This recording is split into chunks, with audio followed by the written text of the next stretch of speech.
જો તમે પણ કોઈ પણ પ્રકારનું પેમેન્ટ કરવા માટે મારી જેમ યુપીઆઈનો જ ઉપયોગ કરો છો તો 15 સપ્ટેમ્બરથી અમલમાં આવનારા નવા નિયમોને જાણી લેજો. National payment corporation of India એટલે કે એનપીસીઆઈએ યુપીઆઈ ટ્રાન્ઝેક્શન લિમિટમાં વધારો કર્યો છે.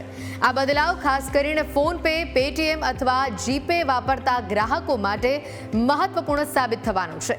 હાલમાં ફોન પે પર મિનિમમ કેવાયસી કરાવેલા યુઝર્સને દરરોજ 10,000 સુધીની ટ્રાન્ઝેક્શન લિમિટ મળે છે, જ્યારે ફૂલ કેવાયસી કરાવ્યા બાદ એક ટ્રાન્ઝેક્શનની લિમિટ 2 લાખ અને ડેલી લિમિટ 4 લાખ છે. પેટીએમમાં પર ડે 1 લાખ સુધીની અમાઉન્ટ ટ્રાન્સફર કરી શકાય છે, જેમાં પ્રતિ કલાક રૂપિયા 20,000 અને વધુમાં વધુ 5 ટ્રાન્ઝેક્શનની લિમિટ છે.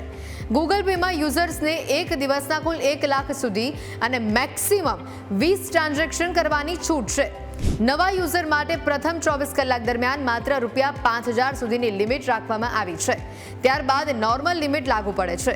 હવે ક્રેડિટ કાર્ડના બિલની ચૂકવણી માટે યુપીઆઈ મારફતે એક વખતમાં 5 લાખ રૂપિયા સુધીનું ટ્રાન્ઝેક્શન કરી શકાશે, જ્યારે પર ડેની લિમિટ 6 લાખ રૂપિયાની રહેશે. મુસાફરી સંબંધિત પેમેન્ટ્સ માટે પણ એક ટ્રાન્ઝેક્શનની લિમિટ 5 લાખ રૂપિયા સુધી નક્કી કરવામાં આવી છે. એટલું જ નહીં, લોન અને ઈએમઆઈની ચૂકવણી માટે લિમિટ પણ વધારીને ટ્રાન્ઝેક્શન 5 લાખ રૂપિયા સુધીનું તમે કરી શકશો. એક દિવસની કુલ મર્યાદા 10 લાખ રૂપિયા રાખવામાં આવી છે. આ નવા નિયમો હેઠળ મોટી લોન અથવા ઈએમઆઈ ચૂકવતી વખતે વધુ સરળતા રહેશે. આ તો થઈ તમારા અને મારા જેવા નોકરિયાત વર્ગની વાત, પરંતુ વેપારીઓનું શું? તો વેપારીઓને હવે એક જ દિવસમાં મહત્તમ 10 લાખ રૂપિયા સુધીની ઓનલાઈન પેમેન્ટ કરવાની મંજૂરી મળી જશે. એટલે કે મોટી રકમ ચૂકવવા માટે હવે જુદા જુદા ટ્રાન્ઝેક્શન કરવાની તમારે જરૂર નથી. જો કે પર્સન ટુ પર્સન થતા પેમેન્ટ માટેની લિમિટ કે જે હાલમાં દરરોજની 1 લાખ રૂપિયા સુધીની છે તે યથાવત રહેવાની છે. આ સુધારાઓનો મુખ્ય ઉદ્દેશ એ છે કે મોટી રકમ ચૂકવવા માટે લોકોને વારંવાર ટ્રાન્ઝેક્શન કરવાની જરૂર નહીં પડે.